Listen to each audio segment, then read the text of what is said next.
एक अफ्रीकन धावक जिन्होंने बचपन में पोलियो से विकलांग होने के बाद भी बाधाओं को पार किया और 1960 में रोम ओलंपिक में ट्रैक और फील्ड में 3 स्वर्ण पदक जीतकर एक राष्ट्रीय और अंतर्राष्ट्रीय खेल आइकन बन गए। नमस्कार दोस्तों, विल्मा रुडोल्फ का जन्म 23 जुलाई 1940 को बेथलेहम क्लॉड सर्विला टेनेसा में हुआ था। वो बहुत ही गरीब परिवार से आती थी और उनके माता पिता बहुत ही स्ट्रगल करते थे। उनके माता की बात किया जाए तो वो ब्लैच क्लॉक सिल्विला के घरों में नौकरानी के तौर पर काम करती थी और उनके पिता एंड जो रेलवे में कुली का काम करते थे। और कुछ साल बाद विल्मा के पिता का मृत्यु हो गई। उसके बाद विल्मा के परिवार पर जैसे पहाड़ सा टूट गया। विल्मा के परिवार के सारी जिम्मेदारी उनके माताजी के पास आ गई। विल्मा रुडोल्फ अपनी मां के 22 बच्चों में से वो 20वां नंबर पे थी।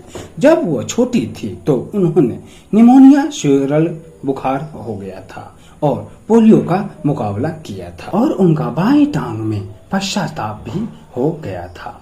और रुडोल्फ की मां ने हार नहीं मानी और उनका इलाज के लिए हर हफ्ते 2 बार वह 160 किलोमीटर गाड़ी चलाकर अपनी बेटी को नौसाविला ले जा रही थी। परिवार के अन्य सदस्यों ने भी उनका साथ दिया और उनकी टांग की मालिश करवाने के सहायता करते रहते थे। विल्मा को डॉक्टर ने कहा था कि तुम कभी चल नहीं पाओ, लेकिन मेरी माँ ने कहा कि हौसला रख, सब ठीक हो जाएगा। विल्मा ने अपनी माँ की बात मानी, धीमी गति से ही, लेकिन रुडोल्फ ने अपनी संघर्ष जारी रखा और डॉक्टर को चौंकाते हुए 12 साल की उम्र में ही बिना किसी के मदद से चलना शुरू किया, वो भी बहुत ही बेस्ट से। शुरुआती में ही विल्मा ने बास्केटबॉल में रुचि दिखाई और स्कूल की युवाओं टीम में शामिल हो गई। शुरुआती में उन्हें ज्यादा खेलने का मौका नहीं मिला और बेंच पर काफी समय बिताया और 3 साल मेहनत के दम पर वह ही एक अहम हिस्सा का चुनाव कर लिया गया। उसको खेलने में बहुत ही मजा आने लगा। जब रुडोल्फ बास्केट की दुनिया में अपना नाम बना रही थी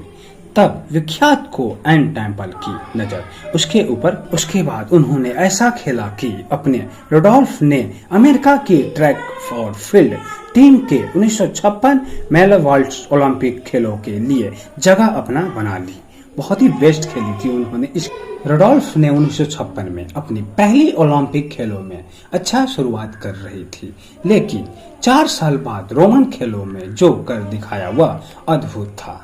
8 दिन के अंदर रुडोल्फ ने 9 ओलंपिक दौड़ों न केवल दौड़ी बल्कि बेहतरीन प्रदर्शन दिखाया और महिलाओं के 100 मीटर सेमीफाइनल में रुडोल्फ ने 11.3 सेकंड में दौड़ पूरी की, विश्व रिकॉर्ड की बराबरी करी और फाइनल में आसानी से अपना स्वर्ण पदक जीत लिया। ठीक 3 दिन बाद विल्मा रुडोल्फ ने 100 मीटर विश्व रिकॉर्ड और स्वर्ण पदक दोनों अपने नाम कर लिए।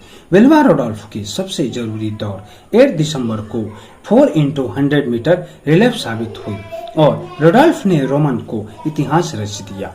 पहली अमेरिकन महिला बनी जिन्होंने ओलंपिक खेलों में एक ही प्रतियोगिता में 3 ट्रैक और फील्ड में स्वर्ण पदक जीत ली। रोम में सफलता के बाद रुडोल्फ को अपना शहर क्लॉक्सविल में एक शानदार स्वागत समारोह में सम्मानित किया गया और इस स्वर्ण में सभी के लोग शामिल हुए थे और रुडोल्फ ने 22 वर्ष के आयु में संन्यास ले लिया और वह उस समय 100 मीटर 200 मीटर और 4x100 में विश्व रिकॉर्ड के धावक बनी थी। फिर वो साल आया 1994 में रुडोल्फ को कर्क हो गया और नवंबर के महीने में 54 साल की आयु में उनका निधन हो गया। बहुत ही बेस्ट खिलाड़ी, पोलियो से लेकर और 54 साल तक जीने का एक्सपीरियंस किया, बहुत ही दमदार था, कुछ भी कहो। यहाँ तक वीडियो देखने के लिए धन्यवाद। चैनल पे नया हो तो सब्सक्राइब करें ताकि हर वीडियो सबसे पहले आपको देखने को मिले।